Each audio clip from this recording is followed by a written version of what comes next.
పెట్టబోతున్నారని తెలిసి ఉన్నదల్లా తెగ నమ్ముకొని దేశం విడిచి పారిపోవాలన్న ఆలోచనతోనే ఔటర్ రింగ్ రోడ్డును అమ్ముకున్నారు. అయితే ఈ రోజు మాజీ ఆర్థిక శాఖ మంత్రి, ఎందుకంటే వారు ఆర్థిక శాఖ మంత్రిగా ఉన్నప్పుడే అది అమ్మిండ్రు, ఈ రోజు వారే డిమాండ్ చేసిండ్రు ఈ ఔటర్ రింగ్ రోడ్ అమ్మకం మీద మీరు విచారణ ఇయ్యండి అని. నేను మనస్ఫూర్తిగా వారు మనస్ఫూర్తిగా విచారణకి ఏదైతే అడిగినరో వెనకాల వారు కూడా చదువు వచ్చినా రాకపోయినా వారు కూడా వారికి మద్దతు పలికినందుకు వారిద్దరి కోరిక మేరకు స్పెషల్ ఇన్వెస్టిగేటింగ్ టీంను నిర్వహించి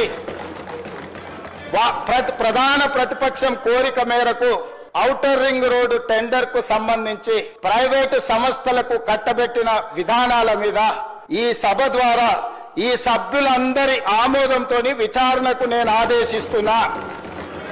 తమరి విచారణకు అనుమతి ఇవ్వాల్సిందిగా విచారణకు సంబంధించిన విధి విధానాలు స్పష్టంగా తెలంగాణ రాష్ట్ర ప్రజలకు నేను హరీష్ రావు గారి కోరిక మేరకు ఔటర్ రింగ్ రోడ్డు టెండర్ విషయంలో పూర్తి స్థాయి విచారణకు ఆదేశిస్తున్నాను.